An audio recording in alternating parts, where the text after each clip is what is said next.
The form of God can only be viewed if He wishes to be seen by you. But to only imagine Him to be formless is an utter disregard towards all the beautiful forms He has created. Forms and varieties, we preserve them. We exhibit them in museums. We give all the honor to the different forms. And then we want to finally conclude that the creator of all forms has no form, has no manifestation. This is not a very intelligent approach. Because if God would not have a form, then your form would be the topmost evolution of the formless. In other words, you could conclude that your form, or the form of a tree, the form of an elephant, the form of a whale, is the maximum exhibit of opulence of forms, or the human intellect, or any other kind of exhibition of tremendous talents and capacities, like the capacity of the jumping of the dolphins, the capacity of a spider to make sophisticated webs, the sophistication which we find in nature. That would be to be celebrated as the topmost evolution of creation. If God became a form in the many, being originally without a form, that leaves many things to be discussed and explained. But if out of the eternal, supreme, Saguna Brahman, the form Brahman, the form of the Lord which is beyond matter, if from there were derived the different ideas and conceptions of these material forms which we are living in as residents, as passengers on the journey through the material existence within different bodies, we the spirit soul, we the conscious unit, if that is what we are experiencing, an indication of God's nature, then He is the supreme form, and we are the temporary, perverted form. But that no form is the origin of all forms leaves much to be desired to get any close to anything which could be considered logic or conceivability.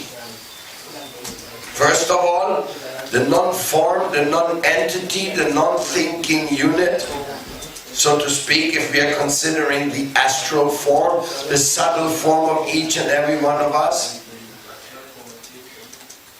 that could not have gotten any idea to create forms, to expand forms, because in order to get anything moving, there got to be an initiative, an impulse. And that impulse must come from a decision.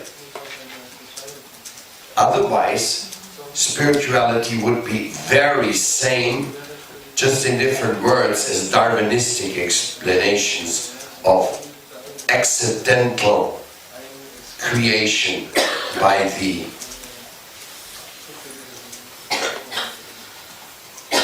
evolution of matter. And at some point, matter produced consciousness.